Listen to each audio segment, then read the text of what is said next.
Welcome to sauce TV. నేను మీ ఆబిద్ హుస్సేన్. ఈరోజు ప్రత్యేక కార్యక్రమంలో భాగంగా మనతో పాటు నెల్లూరు జిల్లా తెలుగుదేశం పార్టీ మీడియా కోఆర్డినేటర్, అలాగే నెల్లూరు రూరల్ పొలిటికల్ మేనేజర్ వారితో మాట్లాడి అసలు ఈ సార్వత్రిక ఎన్నికలు ఏ విధంగా సాగాయి, అదేవిధంగా ఈ ఎన్నికల్లో పెరిగిన ఓటింగ్ శాతం ఎవరికి అనుకూలంగా మారేటువంటి అవకాశం ఉంది, అలాగే రూరల్లో ఓటింగ్ శాతం ఎందుకు తగ్గింది, ఈ వివరాలు తెలుసుకుందాం. నమస్తే సుధాకర్. నమస్తే అండి. సుధాకర్ గారు, మీరు 32 ఏళ్ళ నుంచి రాజకీయాల్లో ఉన్నారు. సో ఈ రాజకీయ అనుభవంతో చెప్పండి, ప్రధానంగా పోలింగ్ శాతం అయితే రాష్ట్ర వ్యాప్తంగా కూడా పెరిగింది. ఈ పెరిగిన పోలింగ్ శాతం ఎవరికి అనుకూలం? మీరు ఒకటి గమనించాలి, 2019లో అప్పుడు తెలుగుదేశం మీద వ్యతిరేకతో లేకపోతే ఏరో విధాలా కానీ అప్పుడు పోలింగ్ శాతము అంతకుముందు ఉన్నదానికన్నా పెరిగింది. ఈసారి 2024లో పర్టికులర్గా ఉదయం 6:30 నుంచే క్యూ లైన్లో వచ్చి రాత్రి 12-2 దాకా ఉండి నిలబడి ఒక ఎన్జిఓస్ అయితేమి, మధ్యతరగతి వాళ్ళు అయితేమి, ఎంప్లాయీస్ అయితేమి ప్రతి ఒక్కరూ వచ్చి లైన్లో 2 గంటలు 3 గంటలు నిలబడి ఓటేశారంటే అది ఖచ్చితంగా ప్రభుత్వం మీద వ్యతిరేక ఓటు ఖచ్చితంగా తెలుగుదేశం పడ్డాయని చెప్పి మేము భావిస్తున్నాం. అంటే ఎలా చెప్పగలరు? సంక్షేమ పథకాలు కావాలి అని కోరుకొని వచ్చి ఉండొచ్చా, అది ఎందుకు అనుకోకూడదు అంటారు? సంక్షేమ పథకాలు జగన్మోహన్ రెడ్డి ఇచ్చాడా అనేది కాదు, కానీ ఒకటే ఈ 5 సంవత్సరాల్లో ఒక సామాన్య ప్రజల కాడి నుంచి మధ్యతరగతి కాడి నుంచి ఎంప్లాయీస్ దాకా ప్రతి ఒక్కరు ఇబ్బంది పడ్డారు. మెయిన్ నిద్రలేసి బయటకు వచ్చినప్పటి నుంచి ఒక కూలి పని చేసిన వ్యక్తికి కూలి పని ఉంటుందా ఉండదా అనే దగ్గర నుంచి వాళ్ళు ఎంప్లాయీస్ పోతే మన నెలకి జీతం కరెక్ట్గా పడుతుందా పడదా అనే దాకా, అంటే ప్రతి ఒక్కరు మధ్యతరగతి ఫ్యామిలీ అంటే రేట్లు విపరీతంగా పెరిగిపోయి కరెంటు బిల్లు కాడి నుంచి ప్రతిదీ నిత్యావసర వస్తువులు, మహిళలకు ఇంట్లో కావాల్సింది నిత్యావసర వస్తువులు అంటే కళ్ళ కనపడే వస్తువులు అవన్నీ విపరీతంగా పెరిగిపోవటం కూడా ఒక కారణం. ఎందుకంటే మీకు ఎందుకు చెప్తున్నానంటే ఈ 5 సంవత్సరాల్లో ప్రజలు నానా ఇబ్బందులు పడ్డారు. అందువల్ల కసితో ఉదయం 6 నుంచి క్యూ లైన్లో నిలబడి ఆ ఎండకి ఓర్చి తెలుగుదేశం పార్టీకి ఓటేశారు. అంటే వైసీపీ ఏం చెబుతుందంటే నవరత్నాల పేరుతో సంక్షేమ పథకాలు తీసుకొచ్చాం, ఈ సంక్షేమ పథకాలు ప్రజలకు లబ్ధి చేకూరింది, లబ్ధి చేకూరితేనే నాకు ఓటేయండి అని కూడా జగన్ పదే ఎన్నికలకు ముందు కూడా చెప్పడం జరిగింది. సో సంక్షేమ పథకాలు లబ్ధి చేకూర్చడం వల్లే వాళ్ళు వచ్చి వేశారు, ఖచ్చితంగా మేము గెలిచి తీరుతాము అని చెప్పి ఐపాక్ టీంతో ఇటీవల జగన్ కూడా ఒక మీటింగ్ పెట్టి చెప్పడం జరిగింది. సో దీన్ని ఎలా భావించారంటారు? ప్రజలు మేము అమ్మఒడి వేసాం, ఇంకో సంక్షేమ పథకాలు వేసాం, అందువల్లే వచ్చి వేసారు అనేది కరెక్ట్ కాదు. చంద్రబాబు నాయుడు 2019లో పసుపు కుంకుమ కూడా వేసాడు. లాస్ట్ ఎలక్షన్ ముందు ప్రజలు ఒకసారి నిర్ణయించుకున్న తర్వాత సంక్షేమ పథకాలు అయ్యి కాదు, అవి అసలు తాటే రాలా ప్రజలకు ఒకటే మంచి పరిపాలన రావాలా, మంచి రాజధాని రావాలా, మంచి పరిపాలన అందించే నాయకుడు కావాలా అని చంద్రబాబు నాయుడిని నిర్ణయించుకున్నారు. ఎందుకంటే చంద్రబాబు నాయుడు సంపదను సృష్టించి ప్రజలకి అందుబాటులోకి సంక్షేమ పథకాలు తీసుకొస్తాడు. అదే జగన్మోహన్ రెడ్డి ఉన్న సంపదలను అన్నీ అప్పులు చేసి రాష్ట్రానికి అధోగతి పాలు చేశాడు. అది ప్రజలు ప్రతి ఒక్కరు గమనిస్తున్నారు. ఈరోజు సామాన్య గ్రామ ప్రజల నుంచి నగరంలో ఉన్నటువంటి ప్రతి ఒక్కరు నిద్రలేస్తే సోషల్ మీడియా అయితేమి పేపర్లు అయితే ప్రతి ఒక్కరు గమనిస్తున్నారు. ప్రజలందరూ స్వచ్ఛందంగా వచ్చి వాళ్ళు తెలుగుదేశం పార్టీకి ఓటు వేయాలి అని కంకణం కట్టుకొని చంద్రబాబు నాయుడు ముఖ్యమంత్రి చేసుకోవాలని చెప్పి వచ్చి ఓటేయడం జరిగింది. అంటే మీరు అంటున్నారు మంచి పరిపాలన, సంక్షేమ పాలన అని. మీ దృష్టిలో మంచి పరిపాలన, సంక్షేమ పాలన అంటే ఏంటి? అంటే ప్రజలకి నిత్యావసర వస్తువులు రేట్లు పెంచకుండా ఉండటం, వాళ్ళకి ఉద్యోగ అవకాశాలు కల్పించడం, ఏమైనా నిరుద్యోగ ఈరోజు మీరు యువతను గమనిస్తే దేశాల నుంచి వివిధ రాష్ట్రాల నుంచి వచ్చి వాళ్ళ సొంత ఖర్చులతో వచ్చి విపరీతంగా లైన్లో నిలబడి ఓటేశారు. అంటే దాన్ని బట్టి ఆలోచించండి, నిరుద్యోగులు యువత ఏ విధంగా గవర్నమెంట్ ఉంది యాంటీ ఉన్నారు ఒక్కసారి మీరు ఆలోచించాలి. ఎందుకంటే మీరు ఖచ్చితంగా ఒకటైతే చెప్పగలుగుతున్నాం, ఈరోజు యువత ఇంచుమించు 2%, 3% పెరిగింది. అంటే ఆ ఓటు మొత్తం కసితో గవర్నమెంట్ యాంటీతో తెలుగుదేశం పార్టీకి వేసిన ఓట్లే అని చెప్పి మీ సందర్భంగా తెలియజేస్తున్నాం. అంటే సుధాకర్ గారు, మీరు సంపద సృష్టి అంటున్నారు, మరోవారు సంక్షేమ పథకాల గురించి కూడా చెప్తున్నారు సంక్షేమ పాలన విషయంలో. సో తెలుగుదేశం పార్టీ ఇచ్చినటువంటి మేనిఫెస్టో తీసుకుంటే వైసీపీ ఇచ్చిన మేనిఫెస్టో కంటే బెటర్గా ఉంది, సంక్షేమ పథకాలు కూడా ఎక్కువగానే ఉన్నాయి. సో సంక్షేమ పథకాలు ఇన్ని చేయడం అనేది సాధ్యమవుతుందా? ఖచ్చితంగా సాధ్యం అవుతుంది. ఎందుకంటే చంద్రబాబు నాయుడు గారు ఎన్డీఏ కూటమితో పొత్తు పెట్టుకుంది బీజేపీ మద్దతుతో. ఎన్డీఏ గవర్నమెంటు కేంద్రంలో ఎన్డీఏ గవర్నమెంట్ 300 పై చిలుకు మెజార్టీతో ఎంపీల మెజార్టీతో గెలుస్తుంది ఎన్డీఏ కూటమి. మాకు కేంద్రం మద్దతు తీసుకొని అనేక కంపెనీలు ఈ రాష్ట్రానికి తీసుకొచ్చి కంపెనీల ద్వారా వచ్చే సంపదని, అది నిరుద్యోగులని అందరినీ ఉద్యోగాల్లో ఇస్తే ఇతర రాష్ట్రాలకు పోయేవాళ్ళు ప్రతి ఒక్కరు మన రాష్ట్రంలోనే ప్రతి ఒక్కటి అభివృద్ధి చెందాలనే ఉద్దేశంతో బాబు గారు ముందు చూపుతో చేస్తాడు. కాబట్టి ఆయన సంపద సృష్టించి ఈ సంక్షేమ పథకాలు ఇవ్వగలుగుతాడు అనే నమ్మకం ప్రజలు గట్టిగా ఉంది. కాబట్టే తెలుగుదేశానికి ఓటేసేదానికి ప్రజలు ఎక్కడి నుంచో తండోపతండాలుగా వచ్చి ఓటేశారు. అంటే బాబు వస్తే జాబ్ వస్తుంది అని భావించారంటే ఖచ్చితంగా చంద్రబాబు నాయుడు గారు వస్తే వేలాది ఉద్యోగాలు.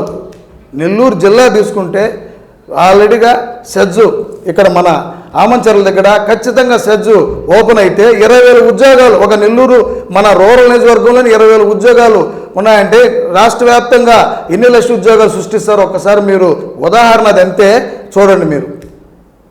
అలాగే రూరల్ నియోజకవర్గంలో మీరు రూరల్ పొలిటికల్ మేనేజర్గా కూడా ఉన్నారు. మరి రూరల్ నియోజకవర్గంలో పోలింగ్ శాతం తగ్గడానికి కారణం ఏంటి? మీరు ఒకటి గమనించాలి. 2014 చూడండి, 2019 చూడండి, 2024 చూడండి. 2014లో 61% అయింది, 2019లో 64% అయింది, ఈరోజు ఇంచుమించు 65% అయింది. అంటే మీరు గమనించాల్సింది ఏంటంటే ఈరోజు నెల్లూరు రూరల్ నియోజకవర్గంలో ఓటింగ్ శాతం 3% నుంచి 4% పెరిగింది.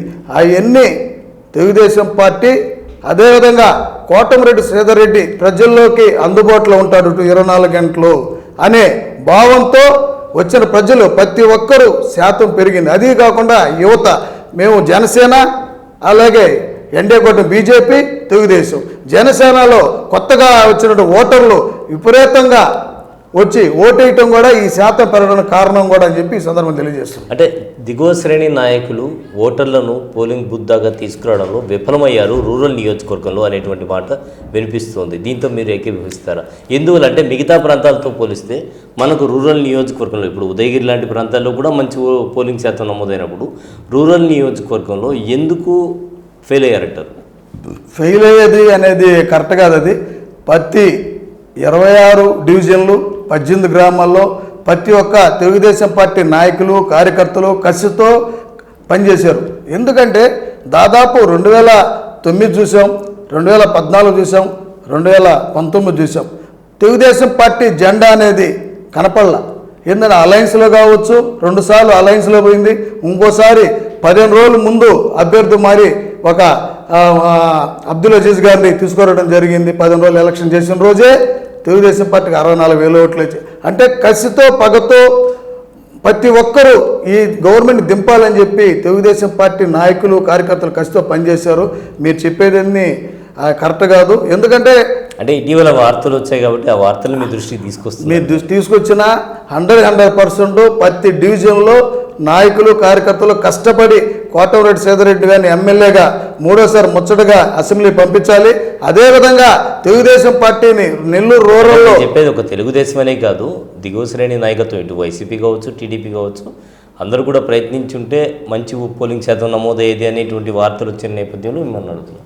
మీరు ఒకటి గమనించండి, 2,80,000 ఓట్లు నెల్లూరు రూరల్లో ఉండేది, 1,90,364 ఓట్లు అంటే పోలేయంటే మీరు దాన్ని అర్థం చేసుకోవాలి. దాంట్లో అధికారులు తప్పుదోళం కూడా కొన్ని ఉన్నాయి, డెత్స్ కొన్ని తీలా, కొన్ని ఓట్లు ఎక్కడెక్కడ ఓట్లన్నీ సిటీలో ఉన్నాయన్నీ టౌన్లో గందరగోళంగా ఒక 20,000 ఓట్లు దాకా వెళ్ళాయి. ఇవన్నీ చూసుకుంటే పోయినసారికి ఈసారికి మీరు టాలీ చేయండి, పోయినసారి ఎన్ని ఓట్లు పోలేయి, ఈసారి ఎన్ని ఓట్లు పోలేయి అని దాన్ని బట్టే మీకు క్లారిఫికేషన్ తీసుకోండి, దానికి అర్థమైపోతుంది మీకు. ఓకే, వలసలు లాంటి ఓట్లు కూడా తొలగించకపోవడం వల్ల బహుశా ఈ వేరియేషన్ వచ్చి ఉంటుంది. అంతే అంతే రైట్. అలాగే మీరు అన్నారు రూరల్ నియోజకవర్గంలో కోటమిరెడ్డి శ్రీధర్ రెడ్డి, ఒక ఉద్యమ నాయకుడిగా, ఒక పోరాట యోధుడిగా ప్రతి ఒక్కరికి కోటమిరెడ్డి శ్రీధర్ రెడ్డి గారు పరిచయమే. సో ప్రతి ఇంటికి పరిచయమైనటువంటి బిడ్డ ఆయన. సో ఆ విధంగా చూస్తారు ఆయన ఇంటికి వెళ్తే. మరి ఈ ఎన్నికల్లో ఆదాల ప్రభాకర్ రెడ్డి, మరి వీరిద్దరి మధ్య పోటీ ఏ విధంగా ఉండబోతోంది? అసలు ఆదాల ప్రభాకర్ రెడ్డి అనే వ్యక్తి కోటమిరెడ్డి శ్రీధర్ రెడ్డికి పోటీయే కాదని నా అభిప్రాయం. ఎందుకంటే ఆదాల ప్రభాకర్ రెడ్డి 2019లో అంటే 2014లో అధికారంలోకి వచ్చిన తర్వాత నెల్లూరు రూరల్ తెలుగుదేశం పార్టీ ఇన్ఛార్జిగా ఉన్నాడు. ఆయన స్వభావం, ఆయన వాతావరణంతో మాకు తెలుసు. ఎందుకంటే అతను ప్రజలకు అందుబాటులో ఉండే వ్యక్తి కాదు. ఎప్పుడూ హైదరాబాదు, ఢిల్లీ అంతే తప్ప. అదే కోటమిరెడ్డి శ్రీధర్ రెడ్డి గారు అయితే నిద్రలేస్తే 6:30, 7 నుంచి రాత్రి 8, 9 దాకా ప్రజలకు అందుబాటులో ఉంటాడు. ఇంకోటి ఏంటంటే నెల్లూరు గ్రామంలో 18 గ్రామాల్లో ఏ గ్రామం ఎత్తుకున్నా ఓటర్ లిస్టులో 3/4 పేర్లు చెప్పగల వ్యక్తి ఏకైక వ్యక్తి కోటమిరెడ్డి శ్రీధర్ రెడ్డి గారు. ఏ ఓటర్ లిస్టు మీరు చెప్పండి, ఏ గ్రామంలో అయినా సరే పలానా గ్రామంలో, పలానా ఏరియాలో, పలానా గొలకొందుకూరులో, పలానా మూల, పలానా ఇల్లు అంటే ఆ పేరు చెప్పే వ్యక్తి కోటమిరెడ్డి శ్రీధర్ రెడ్డి గారు. అదే ఆదాల ప్రభాకర్ రెడ్డి కనీసం ఓటు అడగడం దక్కాలేదు. ఎందుకంటే ఆయన ఇన్ఛార్జిగా అంతకుముందు తెలుగుదేశం పార్టీలో రూరల్లో తిరిగాడు. అదేగా ఎంపీగా వైసీపీలో మన పార్లమెంట్కి ఉన్నాడు. కానీ ఏ రోజు కూడా ప్రజల సుఖాలు కానీ లేదు, ప్రజలకు అందుబాటులో ఏ రోజైనా పోయి అయ్యా మాకు ఓటేయండి అని అడిగిన దాఖలైతే ఎక్కడా లేదు. ఏదంటే నడిమధ్య ఏదో డబ్బులు ఉన్నాయి, కట్టలు తీసుకొచ్చేస్తే ఓటర్లకు డబ్బులు పనిచేస్తే ఓట్లు వేస్తారనే ఉద్దేశంతో ఉన్నాడు. అది ఈసారి నెల్లూరు రూరల్ ప్రజలు అందరూ బాగా తెలివిగా బాగా ఏం చేయాలో అది ప్రభాకర్ రెడ్డి గుణపాఠం చెప్పారని చెప్పి మేము ఈ సందర్భంగా తెలియజేస్తాం. అంటే ఈసారి ఎన్నికల్లో ధన ప్రవాహం విస్తృతంగా సాగింది అనేటువంటి మాట వినిపించింది. ఇది ఏ మేరకు ఓటర్ని ప్రభావితం చేసేటువంటి అవకాశం కనిపిస్తుంది? మేము తెలుగుదేశం ఒక కార్యకర్తగా అయితేమి, నాయకుడిగా అయితే మేము నమ్ముకుంది ప్రజలను నమ్ముకున్నాం. మా నాయకుడు కోటమిరెడ్డి శ్రీధర్ గారు ప్రజల్ని నమ్ముకున్నాడు. నిరంతరం వాళ్ళ ఫ్యామిలీ 6 నెలల నుంచి వాళ్ళ సతీమణి అయితేమి, వాళ్ళ ఆడబిడ్డలు ఇద్దరు, వాళ్ళ కూతురు ఇద్దరు అయితేమి 6 నెలల నుంచి ప్రతి ఇళ్ళు 2-3 సార్లు తిరగటం జరిగింది. అదే శ్రీధర్ అన్న 4-5 సార్లు డోర్ టు డోర్ తిరగటం జరిగింది. అంటే మేము డబ్బులు పంచి డబ్బులతో ఓట్లు చేసుకున్న ఆలోచన అయితే తెలుగుదేశం పార్టీకి లేదు. శ్రీధర్ అన్న కష్టం, వాళ్ళ ఫ్యామిలీ కష్టం, తెలుగుదేశం కష్టం. అంటే తెలుగుదేశం ప్రతి ఒక్క కార్యకర్త ఇది నా పార్టీ, నేను తెలుగుదేశం పార్టీ కార్యకర్తను, నేను నారా చంద్రబాబు ముఖ్యమంత్రిని చేసుకోవాలి, కోటమిరెడ్డి శ్రీధర్ రెడ్డి గారిని 3వసారి ముచ్చటగా తెలుగుదేశం పార్టీ ఎమ్మెల్యే చేసుకోవాలని చెప్పి ఖచ్చితంగా పనిచేశారు. అదే అవతలలో డబ్బులు మూటలు తీసుకొచ్చి డబ్బులు పెట్టి కొనుక్కొని ఓటర్లని భయభ్రాంతులు చేసి ఏదో విధంగా అధికారం చేయించుకోవాలి, ఎమ్మెల్యే కావాలని చూసిన వ్యక్తి ఆదాల ప్రభాకర్ రెడ్డి. తేడా కోటమిరెడ్డి శ్రీధర్ రెడ్డి గారికి ఆదాల ప్రభాకర్ రెడ్డి తేడా ఏంటంటే డబ్బే. శ్రీధర్ రెడ్డి దగ్గర డబ్బు లేదు, ఆదాల డబ్బు ఉంది. కానీ ప్రజాబలం కోటమిరెడ్డి శ్రీధర్ రెడ్డి గారికి ఉంది, ధనబలం ఆదాల ప్రభాకర్ రెడ్డికి ఉంది. నెల్లూరు రూరల్ ప్రజలు అందరూ ప్రజాసేవ చేసే కోటమిరెడ్డి శ్రీధర్ సైడ్ నిలబడ్డారని చెప్పి సందర్భంగా తెలియజేస్తున్నారు. అంటే ధనబలం గొప్పదంటారా, ప్రజాబలం గొప్పదంటారా? ప్రజాబలం గొప్పది. ఎందుకంటే ధనబలం ఉంది ఆ రోజు వచ్చి ఆ నెల రోజులు డబ్బులు ఖర్చు పెట్టి వెళ్ళిపోతారు. ప్రజాబలం అనేది నిరంతరం అందుబాటులో వ్యక్తి, ఏ సమస్య ఇచ్చినా కానీ ఫోన్ చేస్తే స్పందించే వ్యక్తి కోటమిరెడ్డి శ్రీధర్ రెడ్డి గారు. అది హాస్పిటల్ కావచ్చు, ఎంఆర్ ఆఫీస్ కావచ్చు, పోలీస్ స్టేషన్ కావచ్చు, ఏదైనా కావచ్చు, ఎనీ టైం నువ్వు రాత్రి 12 గంటలకు ఫోన్ చేసినా కానీ ఎత్తి ఏం కావాలమ్మా ఏందని అంటే ఒక సామాన్య కార్యకర్త కాడి నుంచి పెద్ద నాయకుడు దాకా, చిన్న అధికారి నుంచి పెద్ద అధికారి దాకా అందుబాటులో వ్యక్తి కోటమిరెడ్డి శ్రీధర్ రెడ్డి గారు. అదే ఆదాల ప్రభాకర్ని ఈరోజు మీరు కలవాలంటే ఎలక్షన్ అయిపోయింది, ఈరోజు తాళం వేసి ఉంది. అదే కోటమిరెడ్డి శ్రీధర్ రెడ్డి ఆఫీసు ఎప్పుడు ఆఫీస్ తెరిసే ఉంటుంది, 6:30 నుంచి 8 దాకా తెరిచి ఉంటుంది. అదే తేడా, దానికి దీనికి తేడా. నిరంతరం ప్రజల్లో ఉండే నాయకుడిగా గుర్తింపు అయితే కోటమిరెడ్డి శ్రీధర్ రెడ్డికి ఉంది, నో డౌట్, దాంట్లో ఎలాంటి సందేహం లేదు. అదేవిధంగా రూరల్ నియోజకవర్గంలో ఏ కార్యకర్తకి ఏ చిన్న ఇబ్బంది ఉన్నా కూడా వెంటనే వారిపోతారు, అది కూడా ఎవరు కాదులేనటువంటి విషయం. సో ఇది ఈ ఎన్నికల్లో కోటమిరెడ్డి శ్రీధర్కి ప్రెస్ అవుద్దా?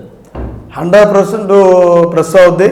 ఎందుకంటే మేము దాదాపు ఒక 6 నెలల నుంచి ఆత్మ సమావేశాలు అయితే మహిళలతో ప్రతి 3 గొంతుల్లో మా శ్రీధరన్న గారు, శ్రీమతి గారు, మేడం గారు అయితేమి, పాపోళ్ళు ఇద్దరు, పెద్ద పాప చిన్న పాప కానీ ప్రతి ఏరియాలో ఆత్మీయ సమావేశాలు పెట్టి మోటివేషన్ చేసాం. 6 నెలల నుంచే ఏంది ఈ ప్రభుత్వంపై ఏ విధంగా మనల్ని ఇబ్బంది పెడుతుంది, ఏ రూపంలో ఈ విధంగా మనల్ని హింస పెడుతుంది అని చెప్పి చేయింది.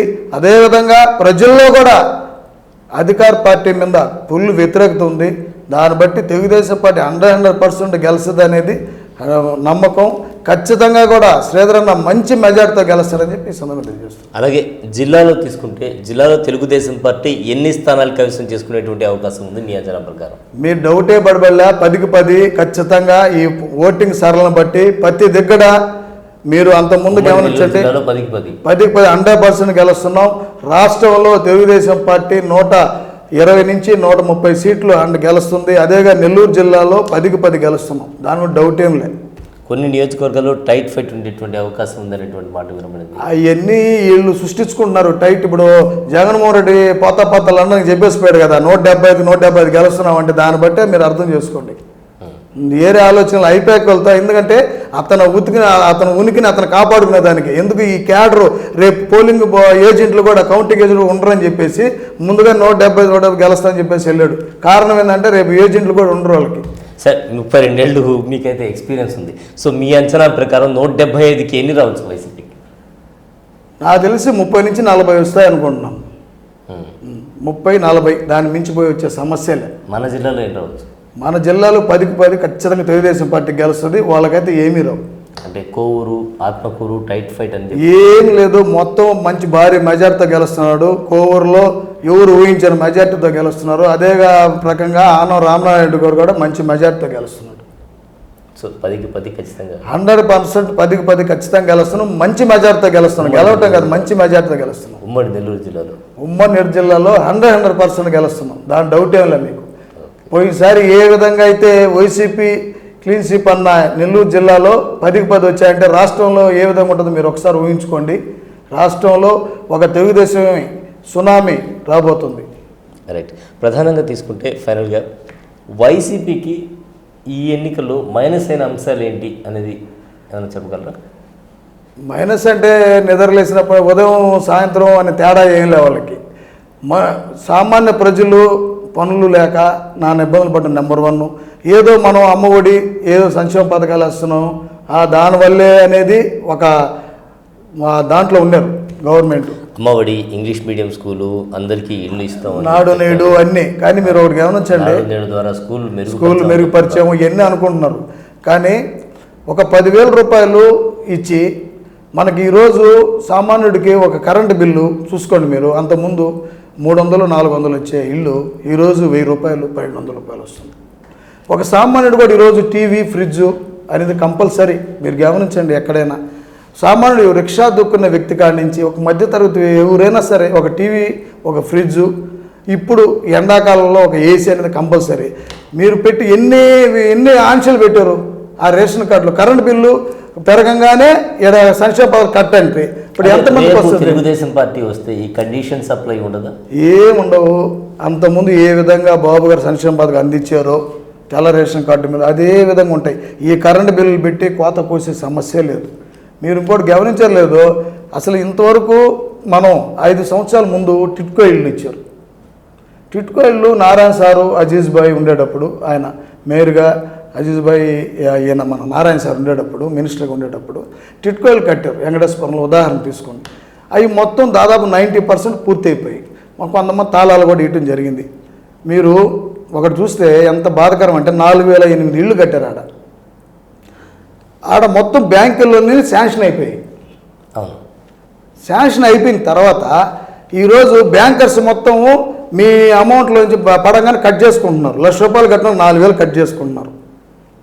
ఇప్పుడు ఆ మనసులో బాధ ఉంది. ఇల్లు ఇవ్వకుండా బ్యాంకు వాడు చూస్తే 4,000 కట్ చేసా, ఇల్లు బాడుగు చూస్తే ఇక్కడ 7,800 రూపాయలు ఇల్లు బాడుగు కట్టా అంటే నెలకి ఎంత పడుతుంది అతనికి సామాన్యుడికి? అతను ఆలోచిస్తలా, ఒరే ఈ నారాయణ సార్లు కట్టిన తెలుగుదేశం పార్టీ చంద్రబాబు కట్టిన టిట్కో ఇల్లు ఇవి, అవి పూర్తయిన ఇల్లు కూడా మనకి ఇచ్చేదానికి ఇబ్బంది పెడుతున్నాడు మనకి ఇవ్వకుండా జగన్మోహన్ రెడ్డి అని ఎంతమంది బాధ ఉంటుంది? 4,000 మంది లెక్కేసుకోండి, ఇంటికి 2 ఓట్లు వేసుకోండి, 9,000 ఓట్లు ఆడే ఉన్నాయి మనకి. ఎంతమంది వాళ్ళ ఫ్యామిలీ, వాళ్ళ బంధువులు ఉంటారు, కొరవలు ఉంటారు కదా, ఎంత బాధ. వాళ్ళ సివిల్ ఏమాత్రం డబ్బులు 4,000 కట్టకపోతే వాళ్ళ సివిల్ కట్ అయిపోద్ది. ఇంక దేనికో వేరే దాంట్లో లోన్లు పోయేదానికి ఉండదు. ఎంత బాధకరం విషయం మీరు ఆలోచించారు. అంటే సామాన్య ప్రజలు ఒక కరెంటు సుమారు 526 మంది వరకు సిబిల్ లేదనండి, కరోనా టైంలో సిబిల్ లేదనో లేదా వయసు మీరిపోయిందనో ఏదో ఒక లెక్క చెప్పి ఇప్పుడు 526 మందిని హోల్డ్ చేసి పక్కన పెట్టేస్తున్నారు. వీరందరూ కూడా 50,000 నుంచి ₹1,00,000 కట్టిన వాళ్ళు. మరి వీళ్ళ పరిస్థితి తెలుగుదేశం పార్టీ అధికారంలోకి వచ్చిన తర్వాత వీళ్ళు 526 మందిని ఏం చేయబోతుంది? ఖచ్చితంగా మేము మా నాయకుడు 500 మంది పైన ఉంటుంది. మా నాయకుడు నారా చంద్రబాబు నాయుడు ముఖ్యమంత్రి అవగానే నెల్లూరు సిటీలో పొంగూరు నారాయణ గారు, అదేవిధంగా నెల్లూరు రూరల్లో కోటమిరెడ్డి శ్రీధర్ గారు ఇద్దరు ఎమ్మెల్యే గెలుస్తున్నారు. ఫస్ట్ రాగానే మొదటగా టిట్కో ఇళ్ళ మీద ప్రతి ఒక్కరూ దాన్ని శుభ్రపరిచి ఏ విధంగా అంతకుముందు ఇవ్వాలనుకున్నారో దాన్ని ప్రధాన ఉద్దేశం తీసుకొని ముందు టిట్కో ఇళ్ళు అందరికీ ప్రతి ఒక్కరు లబ్ధిదారులందరికీ ఇస్తారు. ఎటువంటి హోల్డ్లో పెట్టినవన్నీ కూడా క్లియర్ చేసి ఎంక్వైరీ చేసి ఈ జెన్యున్ అయితే ప్రతి ఒక్కరికి న్యాయం జరిగేటట్టు చేస్తారని చెప్పి సందర్భంగా తెలియజేస్తున్నాం. అదేవిధంగా అక్కడ మరొక ప్రాబ్లం కూడా ఉంది. సో ఈ పారిశుద్ధ్యం అనేది కంప్లీట్గా క్లీన్ చేయకపోవడం వల్ల ఒక వారానికో 15 రోజులకు ఒకసారి షింకులు నిండిపోతున్నాయని ఇటువంటి కంప్లైంట్స్ కూడా ఉన్నాయి. పారిశుద్ధ్యం సరిగా చేయట్లేదు అనేటువంటి కంప్లైంట్స్ కూడా ఉన్నాయి. ఇవన్నీ కూడా తెలుగుదేశం వస్తే క్లియర్ చేసేటువంటి అవకాశం ఉందా? 100% రాగానే నారాయణ సారు నెల్లూరు టౌన్లో ఖచ్చితంగా దాని మీద ప్రత్యేక శ్రద్ధ చూపిస్తారు. ఎందుకంటే ఆయన కళ అది టిట్కో ఇళ్ళు ఆయన తీసుకొచ్చింది డ్రీమ్ కాబట్టి మొట్టమొదటిగానే దాని మీద దృష్టి సాధించి మనం అంతకుముందు ఏ విధంగా ఆహ్లాదకరంగా పార్కులు, డ్రైనింగ్ వ్యవస్థ, ఇళ్ళు కనీసం లోపల లైట్లు, బల్బులు, వైర్లు అన్నీ లాక్కెళ్ళిపోయారు. మళ్ళీ అవన్నీ రీఫిల్ చేసి ప్రతి ఒక్క లబ్ధిదారుడికి మళ్ళా ఒరే చంద్రబాబు నాయుడు వచ్చాడు, నారాయణ సారు ఏడు ఎమ్మెల్యే గెలిచారు, కోటమిరెడ్డి శ్రీధర్ గారు ఆడ ఎమ్మెల్యే గెలిచాడు, మాకు టిట్కో ఇళ్ళు వచ్చాయి నెల్లూరు టౌను, నగరం, రూరల్లో అని చెప్పి ప్రతి ఒక్కరూ ఆనందపడే రోజు తొందరలో ఉన్నాయని మీ సందర్భంగా తెలియజేస్తున్నాను. రైట్ సుధాకర్ గారు, చివరిగా ఒక ఇబ్బంది పెట్టే ప్రశ్న. ప్రధానంగా వైఎస్ఆర్సీపీ నుంచి రూరల్ ఎమ్మెల్యే కోటమిరెడ్డి శ్రీధర్ రెడ్డి గారు తెలుగుదేశం పార్టీలోకి వచ్చారు. సో కొంత క్యాడర్ కూడా వైసీపీ నుంచి టీడీపీలోకి వచ్చాయి. కొంతమంది అయితే గతంలో మేము మదన్తో ఇంటర్వ్యూ చేసినప్పుడు మదన్ అన్నారు, వైసీపీలో కొంతమంది నాయకులు అన్నకు సపోర్ట్గా ఉన్నారు, ఖచ్చితంగా వాళ్ళంతా కూడా మాకే అండగా ఉంటారు, చివరి క్షణంలో వాళ్ళంతా మాతో ఉండి మా వెంట నడుస్తారని చెప్పి చెప్పడం జరిగింది. అలాగే కొంతమంది నాయకులు కూడా చివరి క్షణంలో మరి రావడం కూడా జరిగింది. సో వీరందరూ కూడా వైసీపీ నుంచి కొంతమంది నాయకులు కూడా తెలుగుదేశం పార్టీకి సపోర్ట్ చేసినటువంటి దాఖలాలు ఉన్నాయా? చేశారా? కరెక్టేనా? అది ఒకటైతే వాస్తవం, శ్రీధర్ అన్న వ్యక్తిగతంగా అభిమానించే వాళ్ళు చాలామంది ఉన్నారు. అది పార్టీకి సంబంధం లేకుండా అది వైసీపీయా, తెలుగుదేశమా, సిపిఎమ్మా అనేది పక్కన పెడితే ఆయన వ్యక్తిగతంగా ఎక్కడున్నా కానీ ఓన్లీ శ్రీధర్ అన్న కోసమే కొంతమంది వర్క్ చేశారు. అదేవిధంగా తెలుగుదేశం పార్టీలో శ్రీధర్ అన్న వైసీపీ నుంచి తెలుగుదేశం పార్టీకి వచ్చిన తర్వాత తెలుగుదేశం పార్టీ క్యాడర్ అందరినీ బ్రహ్మాండంగా ఆయన ఎవరికి కూడా నేను వైసీపీ నుంచి వచ్చాను వీళ్ళు తెలుగుదేశం అనేది తేడా లేకుండా ప్రతి ఒక్కరికి ముందు స్థానం తెలుగుదేశం పార్టీ వాళ్ళకి ఇచ్చి ఆయనతో వచ్చిన వాళ్ళు కూడా మాతో మిర్చి చేసి బ్రహ్మాండంగా కలిసి ఒక అన్నదమ్ముల్లాగా అందరం కలిసి తెలుగుదేశం పార్టీలో ఒక కుటుంబం మంది అని చెప్పి చేసాము. మనకి 100% మా దగ్గరైతే తేడా ఏం లేదు. శ్రీధర్ అన్న మాకు పాత పరిచయమైన ఆయన వచ్చిన తర్వాత తెలుగుదేశం పార్టీ బాగా బలపడింది. బ్రహ్మాండంగా నెల్లూరు రూరల్లో రేపు తెలుగుదేశం పార్టీ జెండా ఎగరేస్తున్నాం మేము. రైట్, థ్యాంక్ యూ సుధాకర్ గారు. సో మొత్తానికి రాష్ట్ర స్థాయిలో 145 స్థానాలు తెలుగుదేశం పార్టీ కైవసం చేసుకునేటువంటి అవకాశం ఉంది.